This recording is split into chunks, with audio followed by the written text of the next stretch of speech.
Welcome to the Deer Hunter Podcast, a platform created to entertain, educate, and evolve the modern-day deer hunter.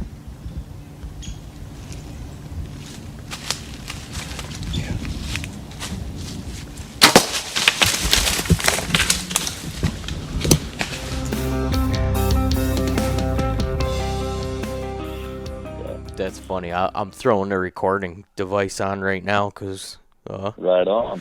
Won't take us long to get started talking about deer hunting. No, heck no, man. I know we were talking earlier today, and I was like, yeah, I do a pretty good job of, like, containing my excitement until, later part of October, but I start to see pictures like that fly around. I get texts like that, and that... I know, right? Right. I mean, unless I know a few guys they'll get a picture of a buck and, it's doing a normal thing. You get a little cold front early and go out there and kill it. And it's, if it hasn't had no pressure, I mean, I think it's pretty easy to kill one like that, if everything lays out right. But I've never really been that lucky, I guess. I've never really had the spot where I've seen a giant going, doing the exact same thing and go slide in there and kill him, Me neither, but you are right about really being able to expedite the learning curve nowadays, right? I mean, it's crazy, man. I learned more in the last year or 2 years than I probably did in 20 years of deer hunting. Yeah. No, it's just, when I first started, it was like, I learned, I kind of caught on pretty good, pretty quick, I think, for learning. My dad never bow hunted, so I started it all by myself, and I was doing certain things and when I was calling and stuff, and then all of a sudden, stuff didn't work, and obviously I didn't do that again.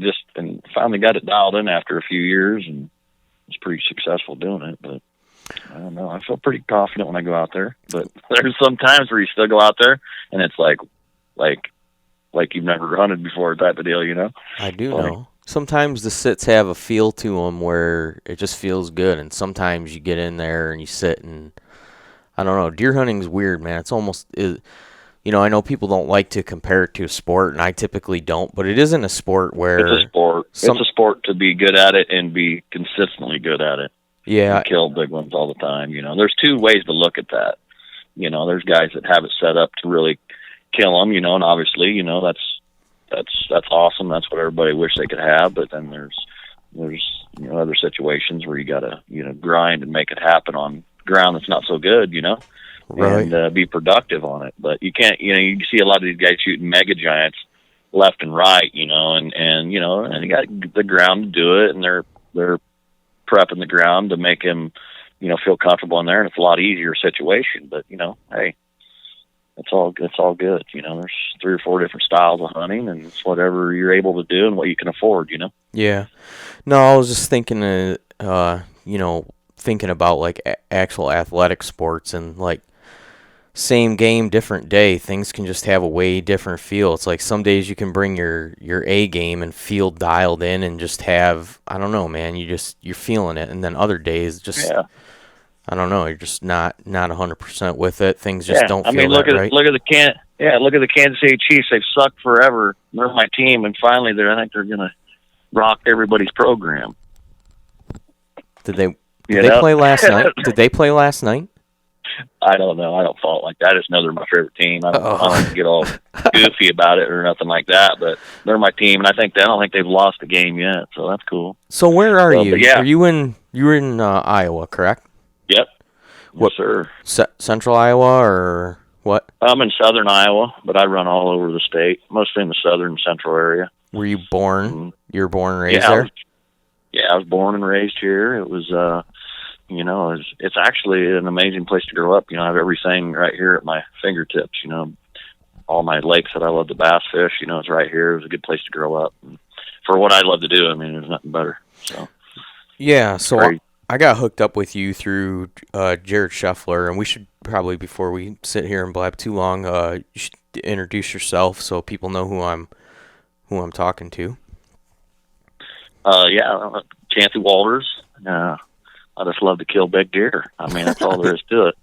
I like to kill. I like to get after them, and when the plan comes together, it's awesome. But I love it, man. It's there for a while I wasn't loving it, but it was just getting to where everybody was, it was just getting too wild. Everybody was, people were losing friendships over deer hunting, and it just annoyed me. So I do more fishing than anything, to tell you the truth now. But, bow hunting on the ground and stuff with Jared and all that, that's my cup of tea. It's definitely, I ain't gonna ever do anything else unless I buy me a chunk of ground back behind my cabin or stuff like that, to where I can have a landowner tag and slide out there and kill one. But I'm ground pounding, crawling and brawling. You know what I mean? Are you talking about guys just taking it too seriously and getting too competitive?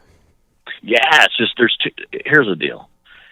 When I first started bow hunting pretty hard, it was probably, I'm 34. I was probably 17, 18. I mean, I was psycho about it. And that's when it really started, with the Whitetail Freaks, the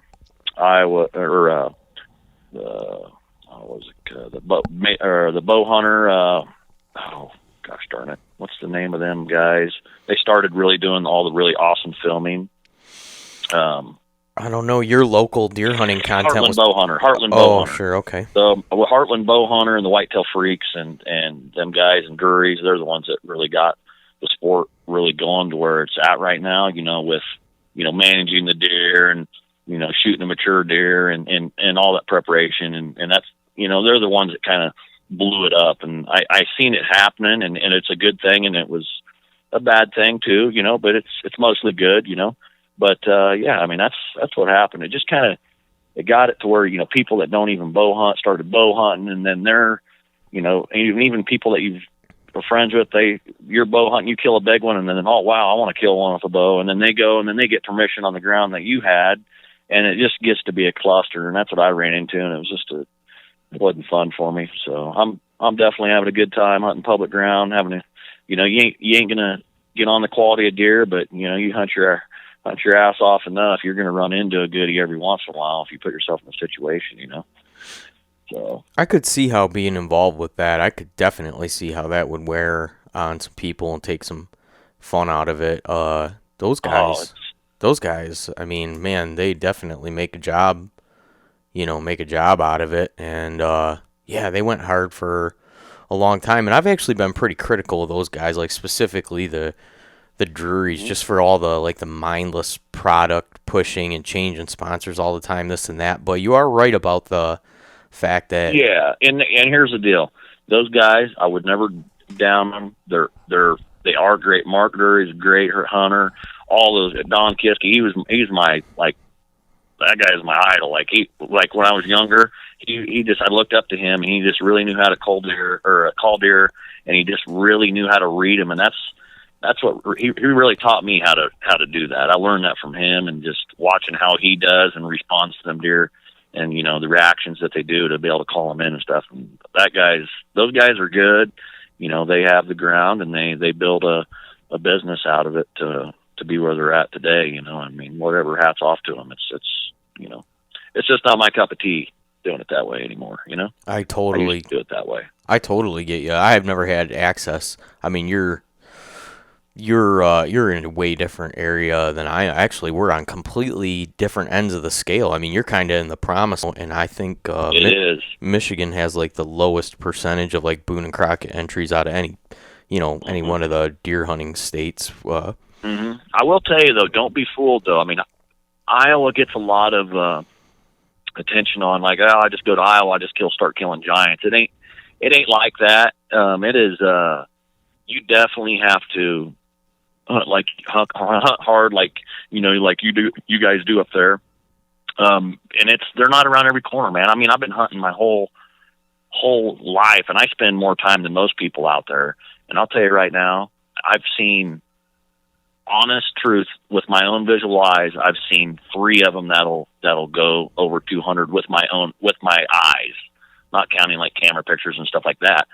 And that's thousands and thousands of hours out there hunting in primetime Iowa, and the best in the world. And they're not around every corner. I mean, I've seen a lot of 160s, 170s, and I mean, I've killed some nice ones, but they're not around every corner. You still got to work for them. There's some times where you don't even see one for 2 weeks. You don't even see a deer like over 150. It's unbelievable. So, what's the biggest buck you killed? I killed one actually. It's I think he's right around 186 to 187. Oh shit. But yeah, and with a gun or a bow or with a bow. Mm-hmm. I've killed another one in the 180s. I've had a couple things happen that I wasn't able to find them right away and stuff like that. But it's bow hunting. You can't always put a perfect shot. You try your best. Yeah, for sure. And the reality is if you ain't wounded a deer, you ain't been hunting very long, or you're trying to fool me. And it just happens, man. I mean, I ain't gonna say I'm not the best shot in the world. I'm good. I can grab a bow and shoot. I actually got a brand new bow. Jared got sick of me shooting junk, so he bought me a brand new bow. Did he? So I got he got me dialed in with a Hoyt. I'm not one of those guys that, Matthews, Hoyt, that bow's junk. I love them all. They're all, right. Bows that are, all the bows in the market these days are bad to the bow. Yeah, they are. And I got the XR1. I think they're, what's it called? I don't even know what the damn name of it is. I think Hoyt. Yeah. It's the new one. Okay. But it's nice. I've never shot anything that nice in my life, so I'm pretty excited about it. That's funny. There's going to be no excuses but me now. I got a new bow this year too. It's the first compound I've gotten in 10 years. So, yeah. What'd you get? Parker. It's a Parker. Oh, nice. Parker makes a nice bow. Yeah. I'm telling you, every brand out there right now is bad to the bone. They it's are. Whatever flavor or color you want. Yeah, for sure. Yeah, different strokes for different folks, but yeah, there's no doubt. I mean, any of those bows you can pick up and just shoot them. It's exactly. They've got the program figured out. Right. I mean, if you look back. I mean, when I first started bow hunting, I think it was Kevin Bills actually got me into bow hunting. He was shooting his bow, and I was like, well, I want to shoot one. I ended up getting one. He kind of showed me how to shoot it and kind of taught me the basics. But back then, he was shooting one of those Oneidas. You know what I'm talking about?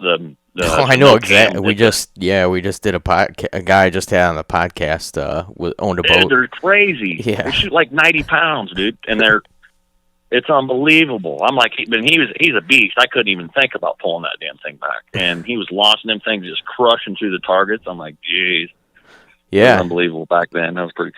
No, true story. One of my buddies shot his first doe with an Oneida with a string tracer on the arrow, dude. Really? Yeah, that old roll of dental floss that they used to screw to the front of the stabilizers. You seen those? Mm-hmm. Yeah, that's crazy. Really? Never seen nothing like it. Yeah, the Eagle Oneidas. Yeah, pretty sure that's the name of them. What's the biggest deer that you filmed? I think I know the answer to that question, but you do some filming. And you've been running the camera on some big ones. Jared, that big typical he shot was the biggest one I've ever filmed. How crazy was that? I filmed a lot of big bucks. I mean, I put a lot of people on big deer. I used to run right out of high school. That's just kind of, a lot of people don't know about this, but right out of high school, I got a job. I didn't go to college. I actually got a job working for a hunting ranch, and they looked me up and they got a hold of me, which was kind of cool. And they offered me a job running their ranch, and I was running 75 to 80 trail cameras every other day. So I'd run half of them one day and half the other. And this is before digital. And I ran 8,000 acres here in Iowa. And I definitely learned so much from doing that and what not to do and how bad cameras can hurt you and how they can help you, but mostly they hurt you if you don't do them right. So, yeah. But, yeah, I mean, it's unbelievable how sometimes I mean, I could go on the camera deal forever. There's good things about them, and there's a lot. It hurts people more than it's unbelievable. Yeah. Guys that they overdo it, man. They hunt the camera. The camera takes over their program, and they just can't help themselves. It's a false sense of, I don't know, not accomplishment, but it's this false sense of hope that Yeah, I fought it. I'm through it, dude. I think I came out the other end, and I understand now how to use them to my advantage. But it's tough, dude. Yeah, I'll tell you the best thing that I learned back then when I was running. This is before digital, so I was running 36 picture rolls in these things, that's which was crazy. just completely junk, dude. I went through. I'm probably 15 to 20,000 pictures in 36 camera rolls. That's crazy. 36 picture rolls, and this was, back then. This is right when like Cuddy back came out the camera. Everybody's like, "This is crazy. I ain't spending no damn $300 for a camera," and that was back then, And eventually everybody adjusted to it. But I'll tell you the best way that I seen people running them cameras, or best way that I ran them that didn't affect your hunting or blow your deer out, or a lot of people were going down and putting their camera down in the bedroom and all that and stuff. I mean, you blow a big deer out of there, he ain't coming back most of the time.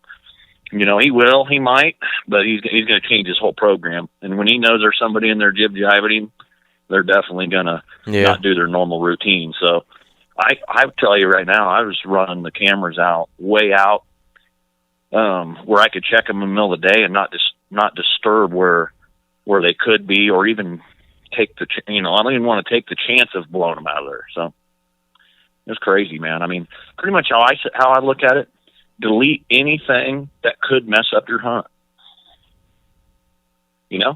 Delete it all. I mean, if I could go down there, oh man, maybe it'll bust him out, maybe I'll blow it out. Don't do it. You just delete all the silly stuff, and you're going to be killing mega giants. That's how I look at it. Makes sense, though, doesn't it? It does, man. One thing that changed my program is now every time I go into the woods, like in an area that I plan to hunt, I envision in my head that the whole area is white carpet, and I have muddy boots on, and no one's coming to clean up after me. You know what I mean? Like, they're gonna see my tracks. Exactly. Wow, that's a good way to look at it right there. That's their house. You're going in there. They're gonna know you were there. They're gonna adjust accordingly, and you're gonna play that game. This is my first year going into the season. I'm all in on the fully mobile. I didn't set a single tree stand up, not on private or public land. I got probably like 50 spots that are pretty much ready to go, I would say, and I've got a tree stand and sticks right on my back, and I'm doing that every time, man. No, 100%, man. That's I'll tell you, that is so cool. What kind of, it don't matter. I mean, there's so many good stands, Lone Wolf, Muddy. Yeah, what kind of one are you running doing that? I'll tell you what, here's the deal. My buddies all started doing it last year, which was cool, because I told them right up front. I said, I'm not going to do it this year. I'm going to watch you guys do it, and then next year I'm going to ride your coattails in, you know what I mean? So I watched all the gear that they bought, and I got to play around with it, and then this season I got my hands on a few different things, and what I settled on right now is I spent the money, and I bought a Kafaru frame and a pack, and the pack allows me to throw my day items in there. I like doing some camping too. I'll go up north and camp for a couple days, go out on a Friday night. Yeah, you're way up in the jungle though. Yeah, you got to get back into the deep. You got to. Yeah, it's not just a little John-a-roo and you're back there and. Right, and it's relaxing. It adds a thing to it, but I can collapse that bag, and then I have this frame which I can wear it for miles and miles and miles. It's extremely comfortable, and on that they have a couple compression straps, and I have it's a XOP cast aluminum Vanish, and then 4 XOP sticks that all partner together, and I throw that compression strap on there, and the thing's just pretty much bulletproof for me. Yeah, you got it dialed in. That'd be, especially if you got everything, it'd be pretty quiet too, I'm sure, once you got everything adjusted on there, right? Yeah, it doesn't move. That's the thing. The first, I can put it on there a couple different ways, but the way I've got it on there now, the guys over at XOP have a video on YouTube of how the Cody, do you know of those guys, the D'Acquistos?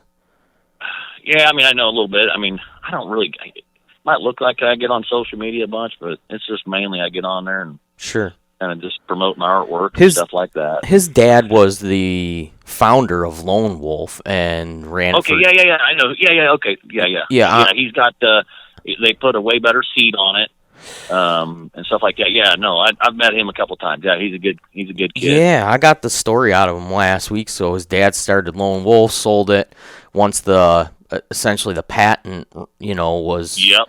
I remember over, that whole lingo. a couple other companies started messing around trying to make a competitor's product, and XOP hired the D'Acquistos to do what they do. And so it's just an innovative system, man. The way the stick locks into the stand, and then the sticks all lock together. The stuff doesn't. Oh, it's a whole nother level. Yeah. So that's what I'm going in. Hey, man, it's kind of like my rookie season here on it, but all right, man. Like what you said, you're going into the jungle for good the first time, right? But like you said, the access to information now, I can listen to guys that have been doing this for 15, 20 years and killing deer in this manner. And I had a guy right over here into the studio. He will have killed more book bucks than anybody I know here in the state of Michigan. And he's a young guy, and he's been hunting like this for 10 years. I mean, he's got the original lone wolf sticks and step, and so I get to sit down and pick a guy like that's brain, and it's just like, holy shit, man.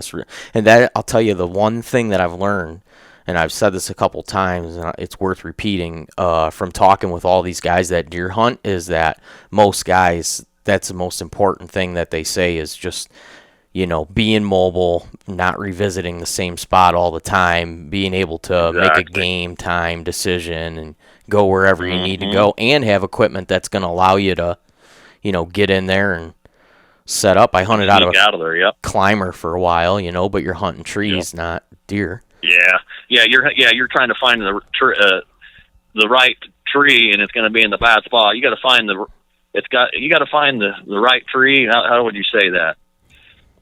the right tree in the right spot. You got to make stuff happen. You got to be in the. Exactly. You can't be up in some funky tree 200 yards away. I mean, obviously that's sometimes that's what you got. If you just got one climber and that's all you got to make stuff happen. But exactly, dude, it's kind of hard to sit 6 foot up in a cedar tree in a climber, Yeah, exactly. So these. Oh, I've rigged them up. Hey, I tell you right now, I know. I've rigged them up in there, carried them up in there, and then hooked them up once I got up in there. Yeah.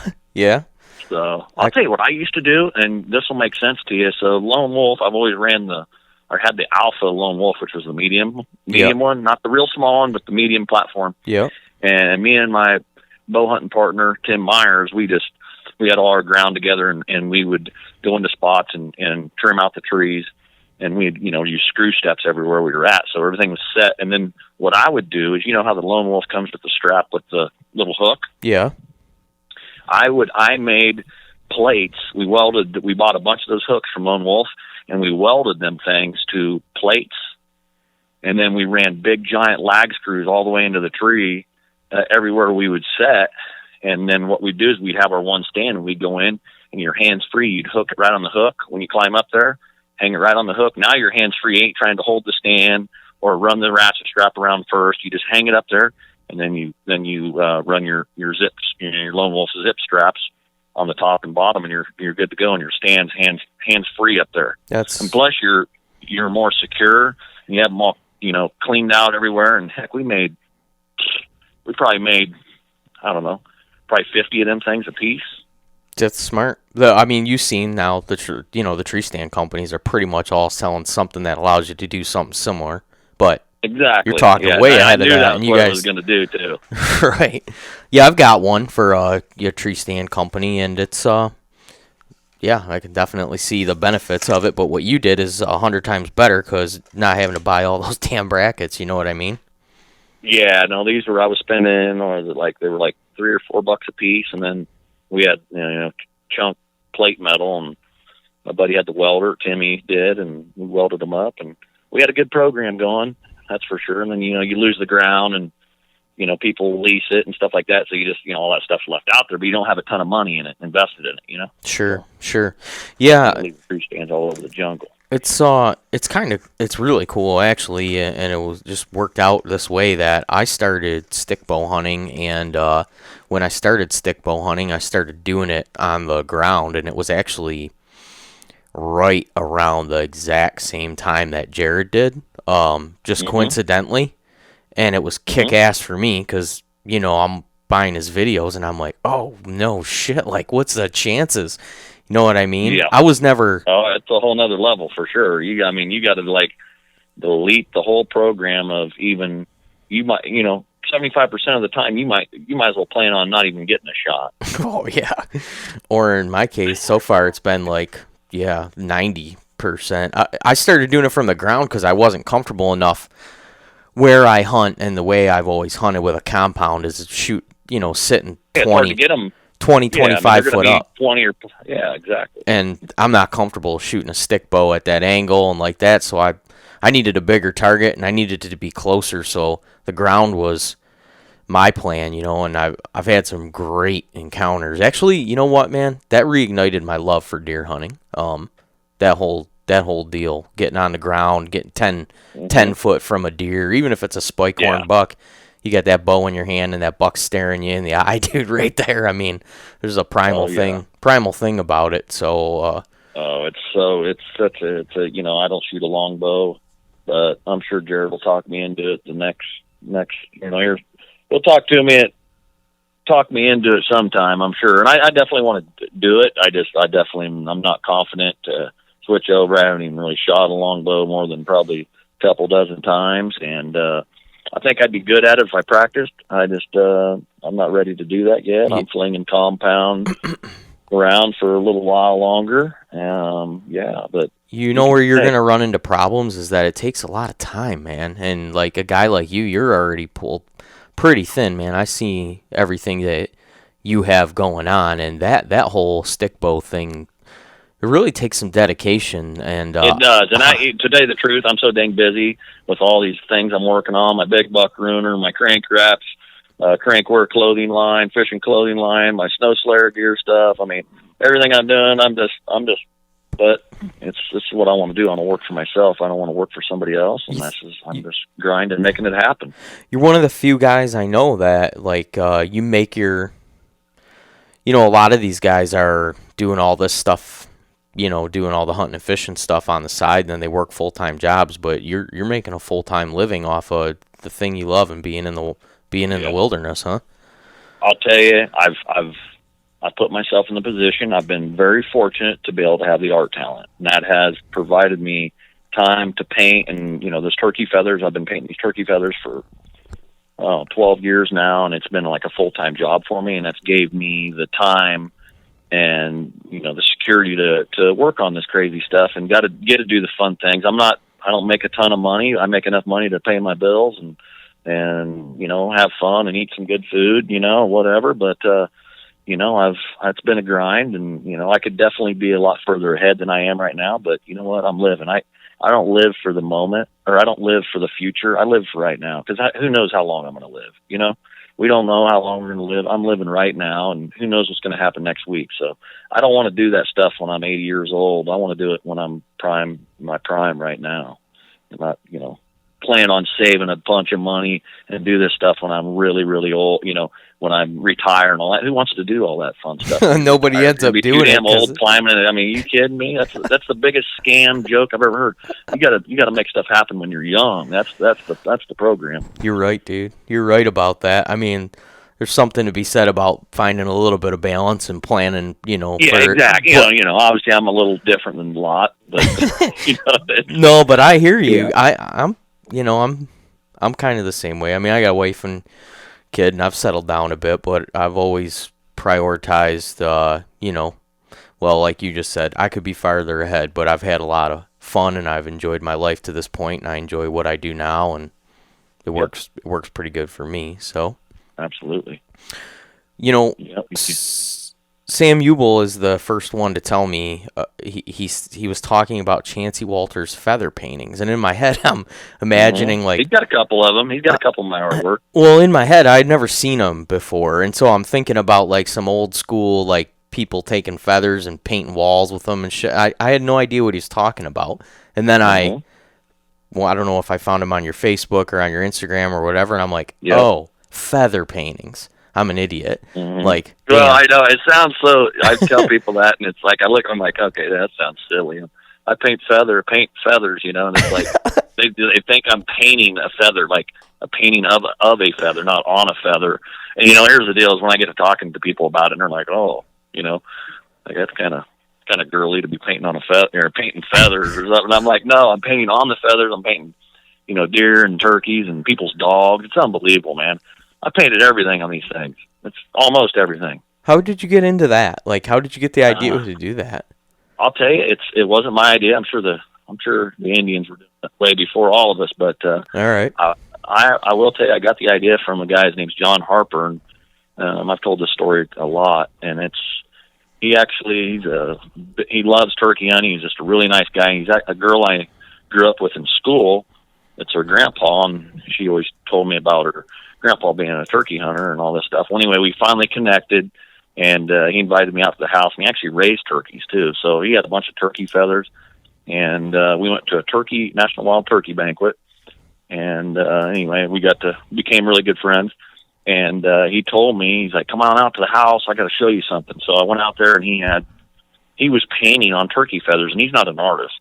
He was just showing me the idea and gave me the vision of it. And I was like, wow, this is unbelievable. And I instantly started doing it. And I painted about 100 of them before I really figured out how to do it.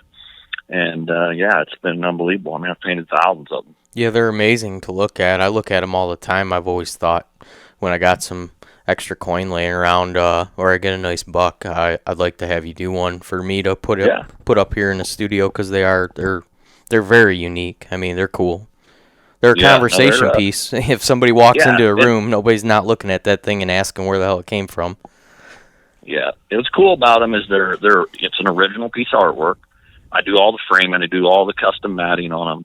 I ain't paying other people. I got a guy that actually, he's got a 45 jig that he builds my frames, and so that just that takes a little bit of time. Instead of building frames, I need to be painting. You know what I mean? Sure. So I have him do those, and then I frame them all up and I ship them out.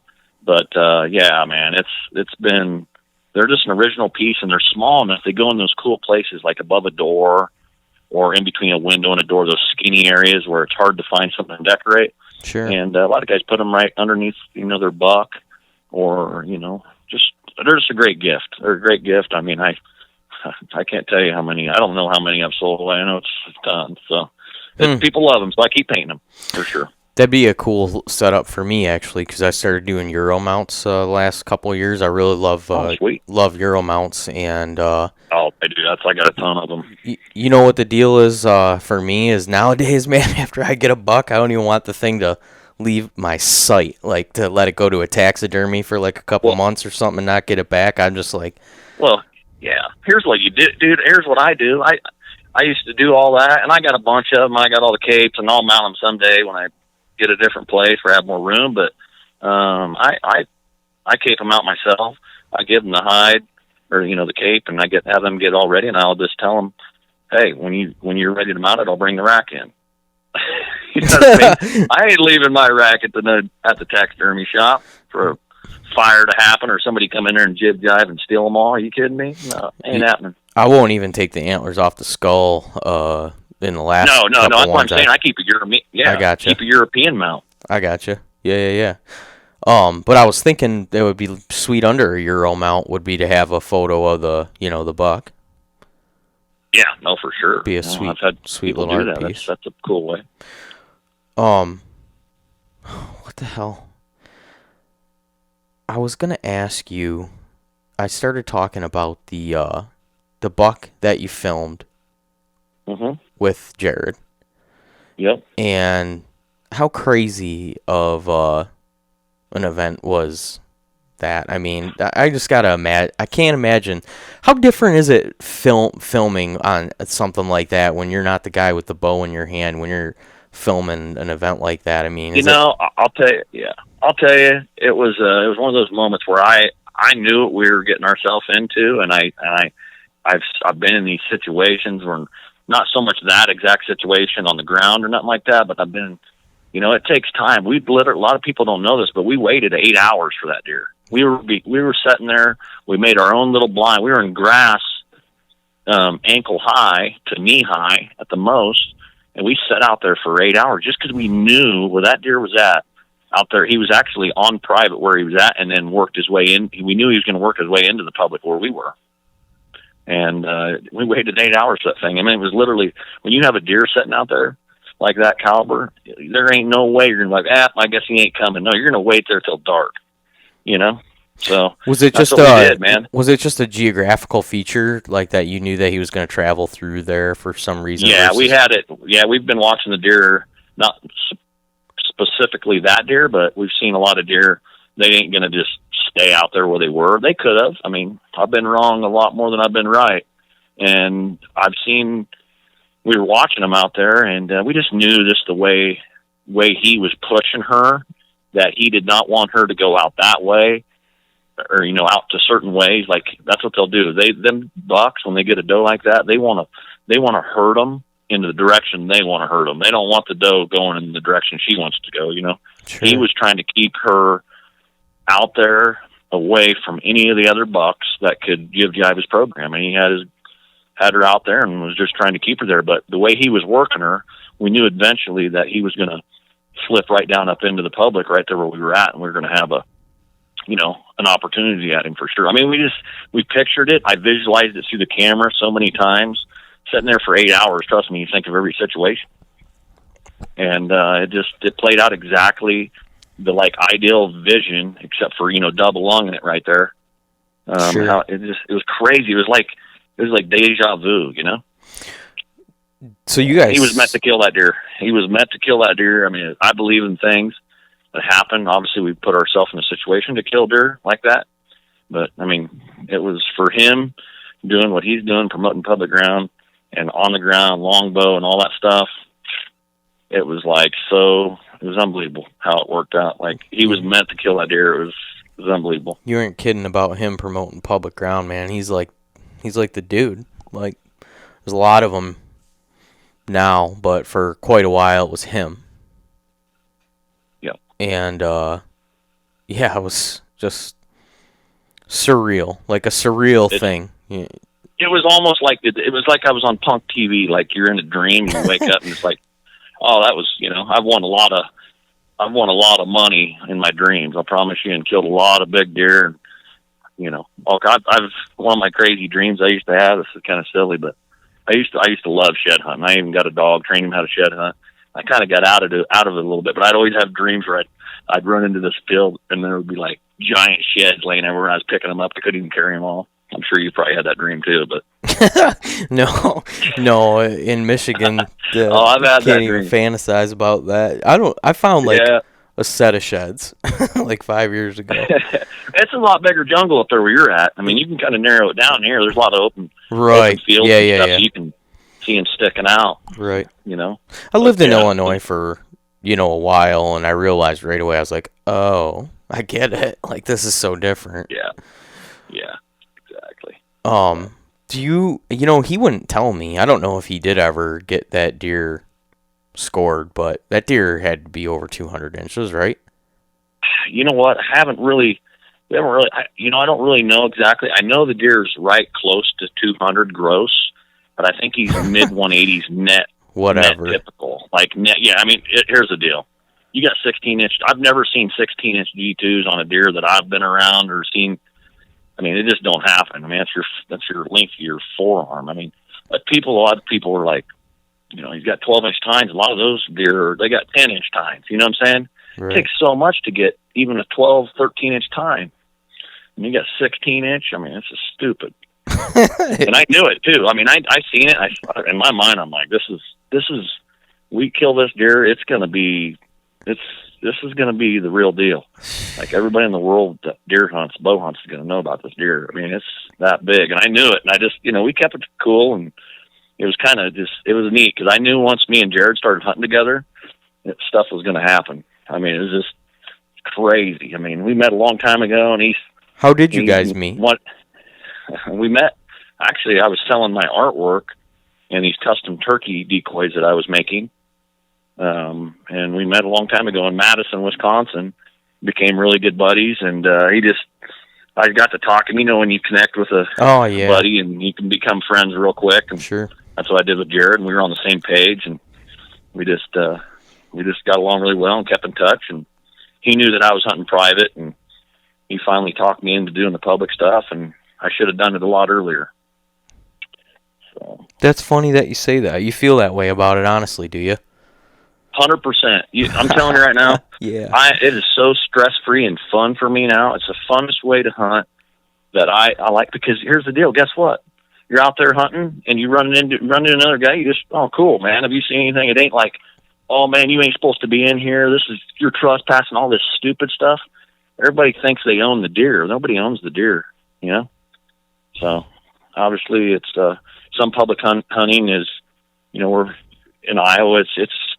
There's still a lot of people that hunt, but you just gotta, when it's rut time, them deer they ain't so much giving a crap about the people that, you know, they make bad decisions, and hopefully you're in an area where you can see one, you know, bedding a doe up somewhere or hanging out where you can maybe slide in and get a shot. So That's so funny that you say. I feel the same way. I had, you know, the ability to hunt a farm all growing up. You know, when I was 12 years old, I was going out after school by myself, and it's not a great farm. It's not a big farm by any means, but for the area, you know, I had my own little place to go, and I got a lot of deer off of there. And then we had some private land up in northern Michigan too that had a bunch of public land around it. And, you know, growing up, my idea and thought was, well, why would I go hunt on the public where everybody else is hunting? I got private ground. You know what I mean? Yeah. Then I start learning some stuff and stepping off onto the public, and I start killing bigger deer, because I figure out there's, actually less pressure here than the guys that are driving all over our property and out there building deer blinds and shit like that. You know what I mean? I can actually get into some wilderness and whatnot, and then, the ability to just burn ground. I'm sure you're similar to me, as like, maybe you're not the biggest homebody and you like to be on the move and see different things. And for me, I'm a real patient. Yeah, I'm a real patient person, but it's just like a whole nother hunt. It's like starting hunting over again in a way, but it's like, it's just so different, and there's so much action. Sometimes it gets boring, but I'll tell you right now, there's always something going on, man. You're always looking. I mean, you want to talk about getting a headache, talk about driving around looking for deer and glassing stuff all day long. I mean, it's unbelievable how, you know what I'm saying?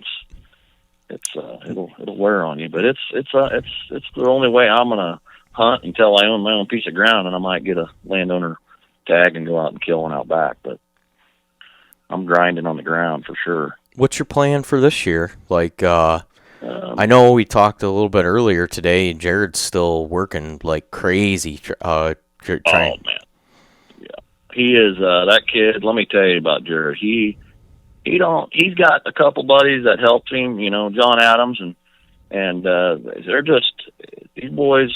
They do it all themselves, and it takes in the quality of cameras and the stuff that Jared's invested in, and you know, put his blood, sweat, and tears in. I mean, this stuff's done professionally, and like so professional, it's unbelievable. This ain't it. The time that he does, and to get it to where it is, takes so much time. I mean, because we got thousands of hours of footage that that Jared's got, and it's like you got to break that down into the little clips that mean something or are funny or whatever, and you break that all down into what it is. I mean, it's so much work, and then you feel like, you know, they don't want to like leave something out. So, right. You know, you got to build another segment. You know what I mean? It's never ending. I mean, he's working on that right now. I guarantee it. I bet that kid. I bet Jared only sleeps 2 hours a day. He's full time. I went there. I fished a tournament up on the lacrosse, the BFL, and I stayed there at his place. He was up in there around lacrosse, is where he lives, and I went every time I'd leave. He'd be working, and I'd get back, and he'd be working. I was gone all day long every day, and you know, pre-fishing and the tournament stuff. And I'd come back, and it's like doing the same stuff. But I mean, it's like a robot. That guy, he's got a pile of Monster energy drinks sitting there, about 4 foot high. I don't know how he does. I don't know how he keeps. I don't know how he. He's not human, dude. That's the only explanation. He is a caveman. He is a caveman, prehistoric. He is from the future, or from the I'm telling you. At the same time, from the past and in his life before. Yeah, he's from the past and the future at the exact same time. I mean, you see the little beard and stuff he's got. He's from the past. Yeah, he's from the past. He's an old dinosaur killer. That's what he is. Oh, it's crazy. I know, man. Yeah, I don't know how he does it. I don't know how he keeps that pace, not sleeping and sitting there and doing that for, what, 6 months? Yeah. Oh, as soon as the hunting shows, stop, all the, we're going to the hunting shows, from whether it's Pennsylvania to Iowa to Ohio or wherever. As soon as that's done, he's instantly right on the computer. I mean, he is editing. He's got 2 big old screens, and he's on that stuff nonstop. He don't have a normal life. I'm telling you right now, that kid works harder. It's not like a hard labor work. It's a mental work. Right. And it's the same with me. Like my painting, I'm not like I'm out there sweating. I've done farm work. I've done all that stuff. I don't want to do that stuff. I'm painting it, but it's a mental, tedious work. And the same stuff that he does. I mean, it's like he's on a whole nother level. I mean, it's crazy. I mean, I don't even know how to even explain it. It's unexplainable. So there's nobody that works harder than he does on film. I'll guarantee it. If they do, give me a shout and I'll prove you wrong. Got me dying here, dude. I was figuring that, and I didn't want to bug him, but I had some stuff I wanted to talk to him about. But I was like, I haven't really seen anything about their videos yet, and I'm thinking in my head, I'm like, oh my god, that like last year, I know he was a little bit stressed out that they didn't have him out like a month ago. So this year, but I knew that he took on he wanted to go to like another level. From what he's done in the past, and so I gotta imagine that he has a vision in his head of maybe something a little differently, and he's not letting it slip. He's not going to cut a corner. No, something's coming that's going to be production there is out there for sure. Like he's got the thing is with what's going on every year, more and more and more. Like there's more video stuff. There's more little camera angles. There's more add-on cameras. There's more sound, better sound. I mean, I'm telling you, he's got the most tricked out cameras. There are people in Hollywood that would probably like freak out what he's got. He's got stuff that probably ain't even been invented yet on this stuff. Crazy. I'm telling you, dude, he's like the Jetsons and the Caveman mixed together. That's hilarious. But he's good, man. I mean, he's good at everything he does. He learns it. He knows every little bit about it. And if he don't, he figures it out. He looks into it. I mean, he's a scientist. The dude's he could be a lawyer too. I'm just telling you, it's crazy. He's a whole other. He's out of this planet. The only DVDs that I've bought in the last couple of years are his. I mean, they're that special. They mean that much to me, and I like the fact that he continues to do that because you know what? With all this digital download stuff, it gets lost, man. You forget about it. It's like in one ear, out the other. But when you got a hard copy of a video and it sits on your bookcase, that's a different deal. You know? Yep. DVD. You don't have reception someplace. You pop that DVD in the DVD player and you'd be partying at hunting camp in no time.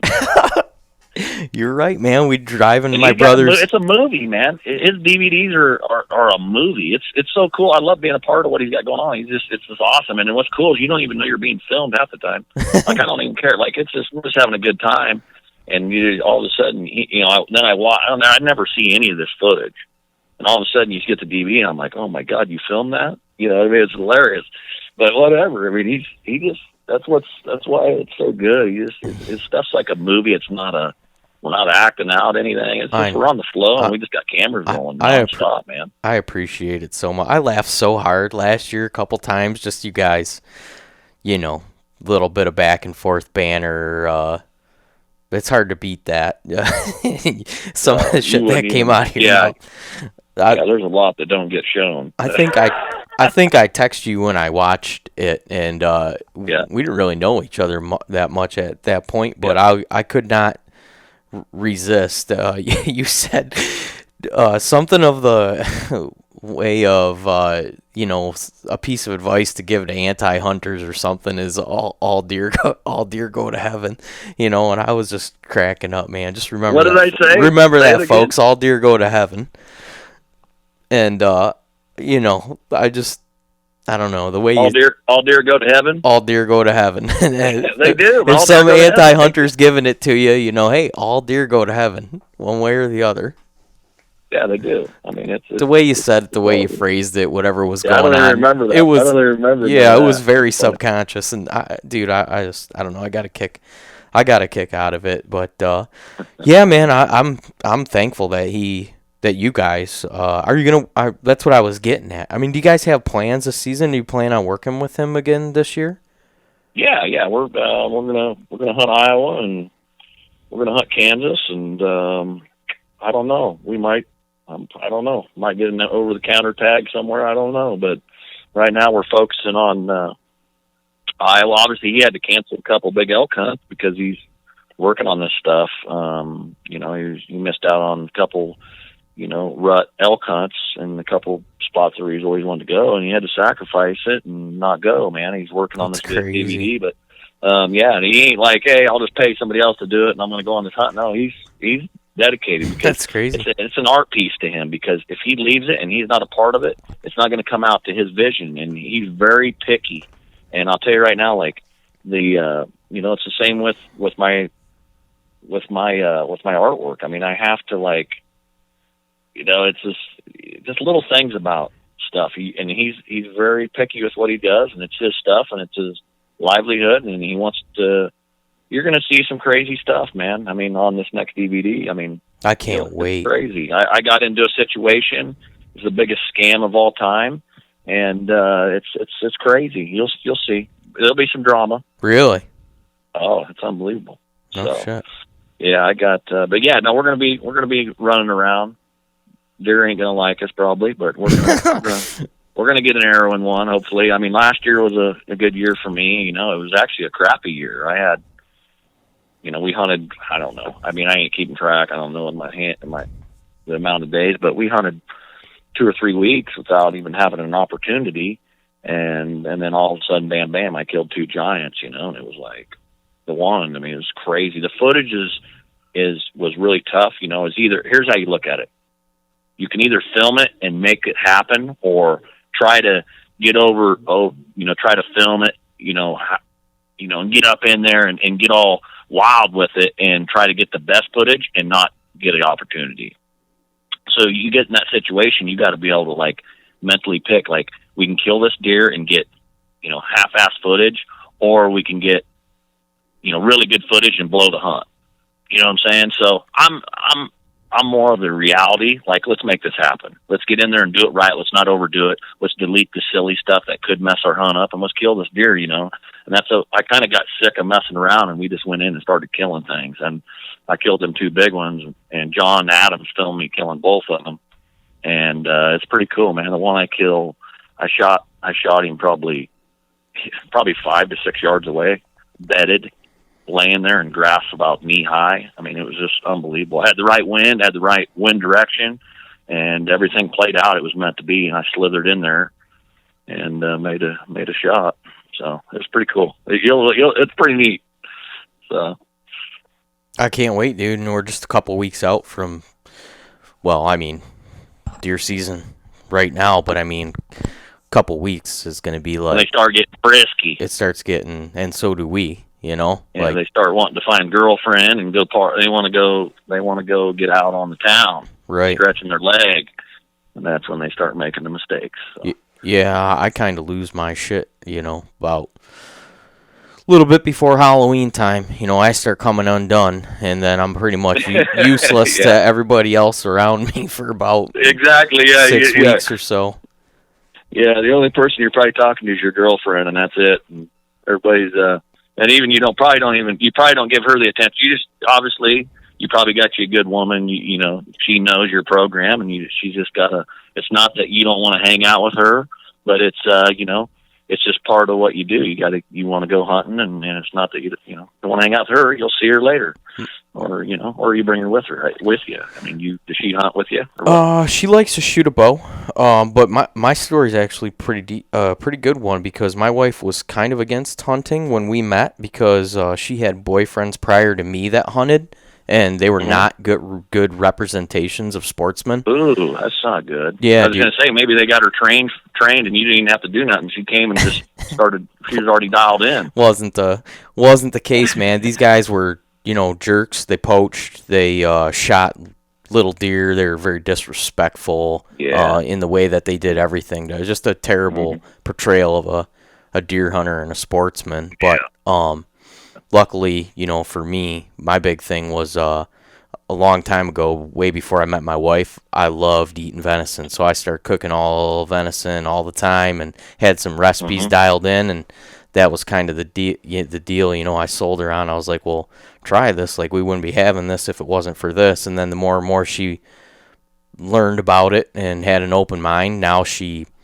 doesn't deer hunt herself, but she has a bow. She likes shooting, and she loves everything about it. But anytime I'm like, do you want to go? She's like, you shoot enough deer. Like, we don't need another person in this house shooting deer. She's like, if you weren't shooting deer, I'd probably have to go do it. But we're good right now. And she's got her own things going on. She stays busy. She's got her own hobbies and stuff like that. Yeah, but exactly. I mean, she'll go here and there if that's cool. But she'll help me do some butchering and, cooking. And we got a 3-year-old. And he always is like, can we have he wants venison, wants barbecued venison. So it was like, how are you gonna beat that? Sounds perfect. So it works out good for me, because if I don't go hunt, we don't have venison, and everybody in this house is big fans of it. So.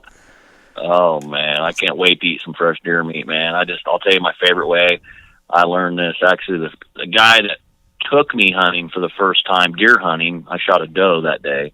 But anyway, we would cut do the deer loins, or just, he'd have them hung up, and he'd cut fresh meat off like the hindquarter and like real thin chunks, and he would like fry them in butter in a frying pan and have toast going and just eat it, just the filet mignon deer meat right on the toast, dude. I'm telling you right now, that's my favorite way to eat it. I'm not mad at that. Have it that way? No, not exactly. Not with toast like that. You got to try that. This is clean and mean. It's just a piece of toast and butter on it with a piece of deer meat, with a little steak seasoning or whatever on it, and butter. Oh my god, dude! I mean, tenderloins, some butter, some onions, some morel mushrooms. Oh, yeah. Well, you boys up north, you guys know how to get into that wild cooking with all the stuff. You guys know how to cook up there. I'll tell you what I did for the first time this year, and I was so ashamed of myself for all these years I haven't been doing it. Is I took the ribs off of a nice buck that I got this year. Tell me something. I've been wanting to do this. Here it is, dude. I got it figured out.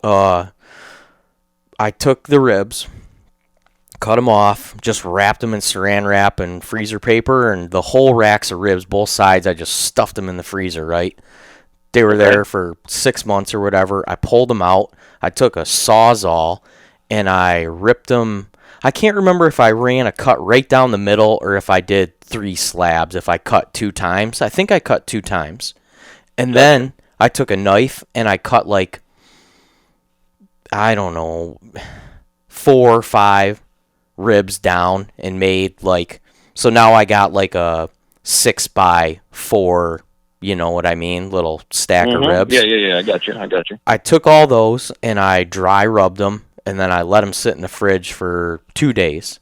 Then I threw them in the crock pot with beef broth, and I let them slow cook in there. What sauce? Just beef broth, just broth, you know. Oh, beef broth. Okay. Yeah, you could do it in water, whatever, but beef broth, that'd be no brainer. I like flavor, so yeah. Dry rub them, let them sit for 24 hours, and then throw them in the crock pot with broth.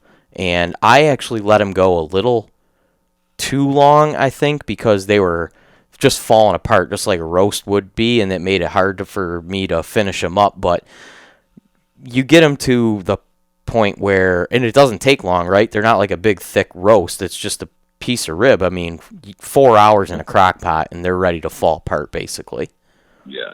And so then I took them out of there. I got the barbecue just ripping. I mean, call the fire department, you know, flames just shooting out of this thing all over. And I threw them on there, and I gave them a good char and pulled them off. A little bit of barbecue sauce on them. I never had. Game over. Yeah, it ruined ribs for me at any restaurant ever. It's a done deal. I literally. Dude, I'm gonna have to. I've always wanted to do that. It's just, you got to dedicate yourself to get the ribs off right and all that stuff, and I'm going to do it. It doesn't take much. It's just a sawzall right down the backbone. Yeah. That's all. I got you. I know where you're talking. I mean, pull the Milwaukee right out of the tool case. I was cutting plumbing apart with it a couple hours later, changed to a fresh blade for sanitary reasons, and just give it a run right down the backbone, and that's it. And yeah, I honestly, man, I don't know. It competes with the best tenderloin you ever had cooked. I mean, they're that high quality. It's just nice. Mind blowing. So yeah, it's gonna be a meat locker at the cabin this year. I'm gonna do that. Right on. Going. Well, dude, you gotta make them fit in the. You just gotta make them fit in the crock pot. It's the key. Well, that's why you gotta cut them up into the. Yeah. Yeah, you know what some other guys do is use pressure cooker. You can use a pressure cooker, but if you think you're just gonna take venison ribs and throw them on the barbecue, you might as well eat a work boot. You know what I mean? Yeah, exactly. You gotta break. You gotta let that. The key is you left them in the refrigerator for a couple of days. I mean, that's a no-brainer. Well, the freezer for 6 months, and they begin to break down in there. I fully believe. And before I put them in the freezer, I let them hang for.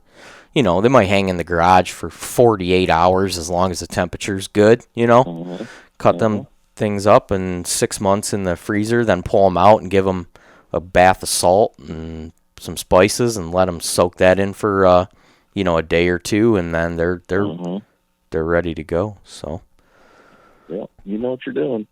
I was going to ask you, we'll get wrapping up here pretty soon. I know, did you have to drive somewhere to get cell service tonight? We said you might be just sitting on the road. Oh, I had to come into town to run some errands, so I'm in town. Oh, okay. I'm in town, so yeah, no, it worked out perfect. Good deal.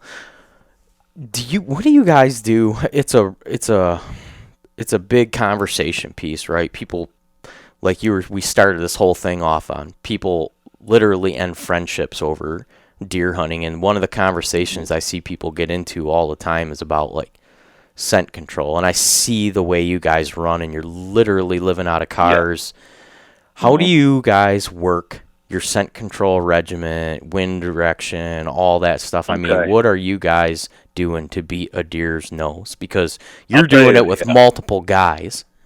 Yeah. Here's the deal. There's two ways to do it. You either play the wind hardcore on the ground, what you got to do when you're on the ground with a deer, it's a whole nother level. Obviously, the way we're doing it, hopping in and out, doing this, pulling into the gas station. I mean, we're funky skunky. We might not smell it, but the deer, they know we're there. If we don't do it right, we have to play the wind. Like, you can't even take a chance on the wind. So we play the wind. We're always going into the wind, always. And, we have, when you do that, and, the deer is already out there in a spot, and we're going in after them, we're positioning ourselves downwind of them deer. And we're rolling up in there like a wolf, man. I mean, that's how we do it. Obviously, I have my cover scent out there, Big Buck Ruiner. I'm not gonna tell you that it's trust me, it's the real deal. It makes you smell like a cedar tree. There's no other thing out there that is 100% natural. Everything's chemical based. It's either baking soda and water. It's cool, but this cedar stuff that I got, if you're in a tree and you have a chance where deer are gonna maybe come around downwind of you, it's a no-brainer. It's a great product. But yeah, we just play the wind, man. Straight up, play the wind, and there ain't nothing better than that. If you're in a tree stand, you do want to not skip a program with your scent control, washing your boots. I mean, I was psycho about it, man. I'd drive out there freezing and hardly anything and throw my stuff on as soon as I got out of the truck all the time. And, it'd be cold, man. Trust me, I was crazy about it. But now, as long as you follow up through the steps and just delete all the stuff that could mess your hunt up, you're gonna be in good shape with your scent. I mean, you can't ever take it all the way. You just got to mask it enough that you can get a shot at them before they really get you winded. Most deer, I've had a lot of big ones that I've shot. Most of them's been downwind to me. How many big deer have you ever seen just cruising by themselves with the wind? They don't. They're always cruising into the wind or crosswind, or if they're going like this and the wind's out of the north and they're going east, they're still checking. They're slowly working to the north or northeast or northwest or whatever. They're always side swiping that wind. They don't mess up when it comes to knowing where they're smelling. You know what I'm saying? Yeah, it's so crazy. It's so different area to area too, and I imagine, especially where you are, that there's a lot of open terrain, right? I mean, they don't really, a lot of times, I mean, what I see in your guys' video, those deer are out in big open areas where they don't have I don't want to say the luxury of cover, but they don't have the comfort of cover, right? I mean, there's just minimal places that they can hide. So I gotta imagine in those open terrains that, they're pretty conscious of not walking into a wood lot that the wind is blowing right up their ass into. Yeah. Right? You got to, and think about this, man. This is crazy. Once you think about this, it kind of sparks something here. Pretend you got, you're hunting a section, 2 by 2 mile section, and there's 5 or 6 houses that are around there. You think them, some of them houses, there are all kinds of funky smells coming from them houses, whether they're grilling out or, they're, whatever. I mean, they're smelling stuff all the time. Right. Obviously, they know when it's close. But if you can mask that stuff enough, to where they can't catch it completely, you're going to be in good shape, man. I'm in complete agreement with you. There's a guy here in Michigan. His name's John Eberhart. I don't know if you know much about him or heard of him. I've heard that name, man. He's killed a pile of big deer in places where people just don't kill big deer.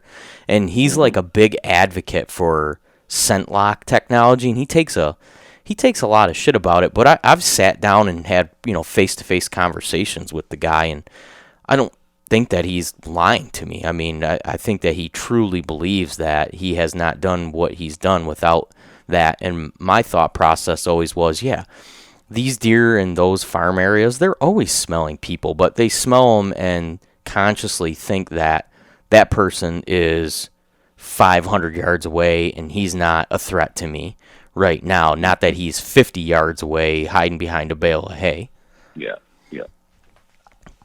So big woods deer are a lot different. Like, they'll have no tolerance because they don't smell people. They're just smelling leaves and woods and dirt. It's a totally different environment, and deer are so crazy, area to area.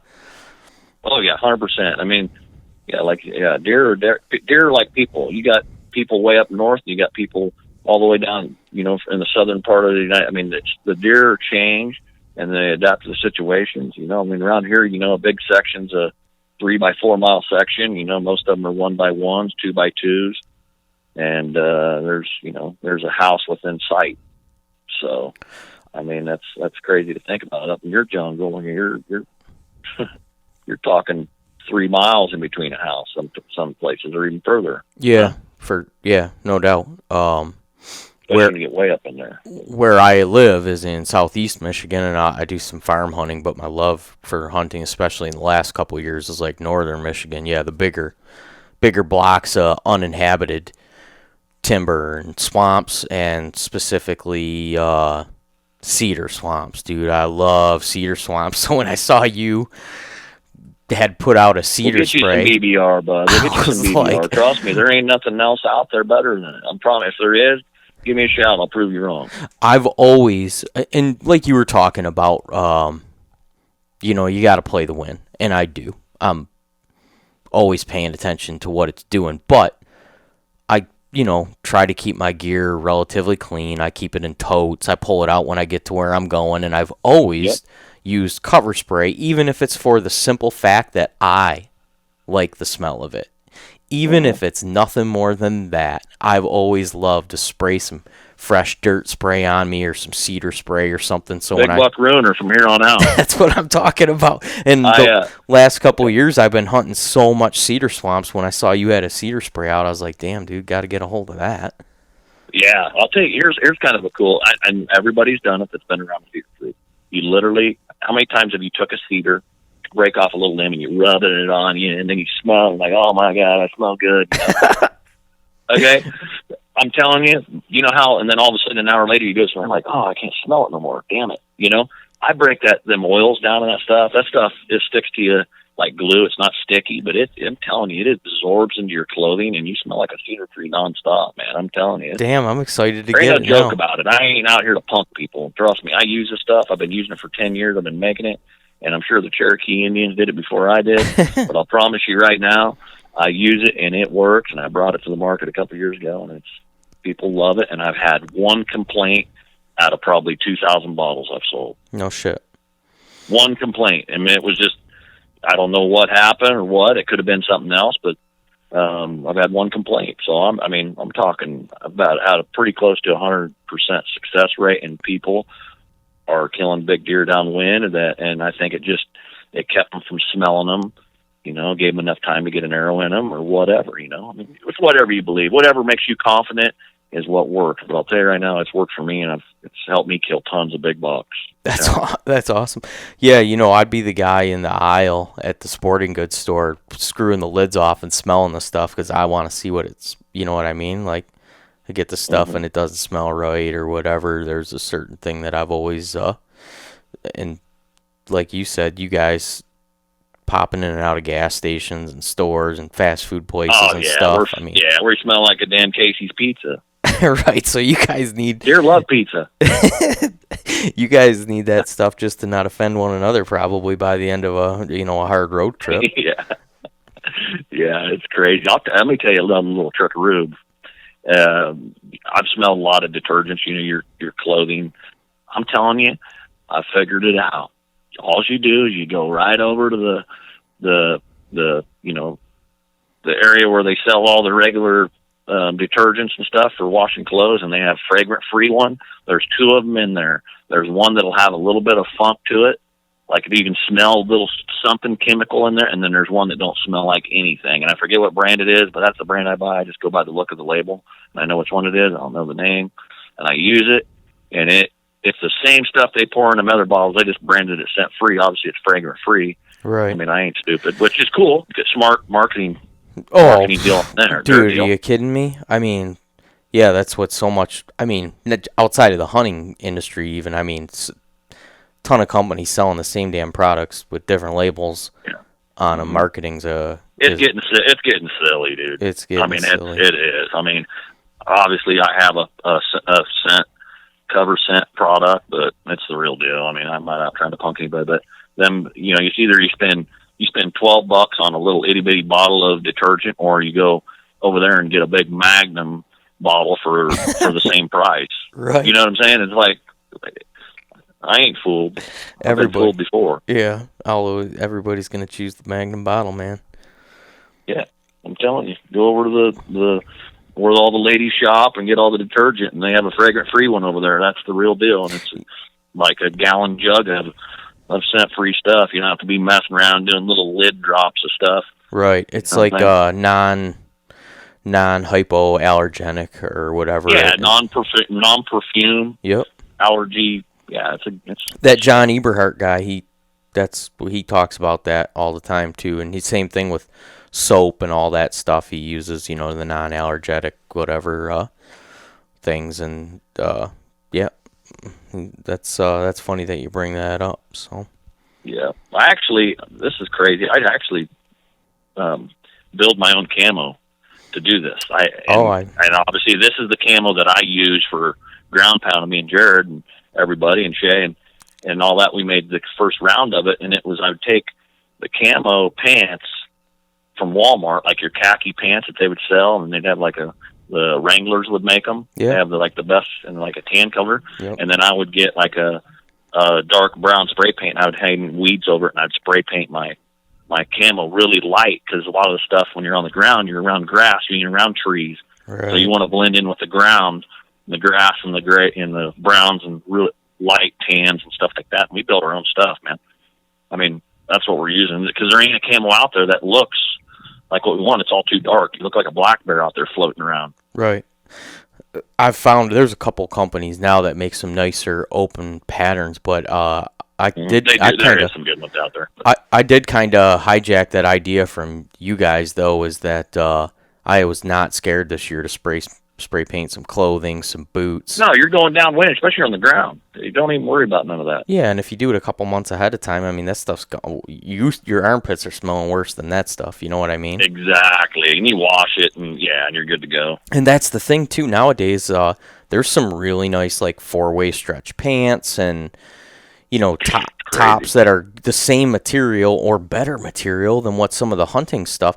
I'm telling you what, man. I was in. I'm gonna blow your mind. And it sounds like you've already got it dialed in, but I blew some minds on it last year. Wrangler makes stuff at Walmart, and it's got the elastic, like the Kuiu stuff and the Sitka, that kind of stretchy, real comfortable fill pants. Yep. And they're like $20, dude. Right. $20, and you can go out and I have a ton of pair of them. I got about a dozen pair of these things, and they're so well built. I still got them all, and they're like water resistant. The water like beads off of them. It's unbelievable. Right. And they're $20. Right. And then you throw your own custom camo job on them, and you're exactly, rocking and dude. I'm telling you, I'm telling you, it's unbelievable. And you know what I'm talking about. You probably got some, don't you? I did some hiking pants this year, and I did some boots. I got some new boots, and they came in like the old real tree pattern, and whatever. That's fine, but it's not my flavor. I don't like the way it looks, so I just spray painted them gray and threw some black stripes on them, and I'm like, I like these a lot better now. Mm-hmm. Gotcha. I want you to go to Walmart tomorrow and go over to the value bin, because a lot of people, I don't want to wear Wranglers and all that stuff. I don't care. I love Wranglers. But go there, and I bet you they have them over there for probably $15 a pop, and you're going to be wearing $200 Sitka Kuiu pants for $20 or under. I've got some hiking pants that for early season I love a lot. They breathe well. Whatever. It can be 90 degrees out, and they're just as comfortable as a pair of shorts. You know what I mean? They're not they're not hunting pants. They're they're made for hiking or whatever. But they got the 4-way stretch, and they cost a third of what the same pair of pants cost with a camouflage pattern. Yep. Because more than likely that camouflage company's got to buy the pants from the company that you bought them from, then mark them up. Oh, trust me. Yeah, they're like, Right. Oh, yeah. That's how it goes. Yep. Mm-hmm. Absolutely. Well, right on, man. Let's, I'm going to get you home, let you get some sleep. I'm going to do the same thing, get a couple things to wrap here. It's, 10:30 my time here now, and, man, I'm glad that we finally got to sit down and talk. Yeah, thanks for having me on here. Good luck to you this year. Kill a giant. We'll get you some big buck ruiner. I'm looking forward to getting it, man. I can't wait. Icing on the cake. I'll tell you what, I'm gonna do an experiment. I'm gonna coat myself down in that stuff and go to the bar and see what. Oh, trust me. Don't be doing that. Your wife, she'll hate you. There'll be girls following you home. You don't put any like pheromone. There's not like any pheromones or none of that jazz in there. Right? Women don't like cedar trees. Trust me. My girlfriend was messing with me the other day. Like, that stuff. I mean, it's the real deal. But anyway, yeah. Thanks for having me, buddy. You have a good evening, and we'll chat at you. Kill a big one this year, and good luck to everybody hunting. Sounds good, man. Sure. Talk to you. All right. Yep.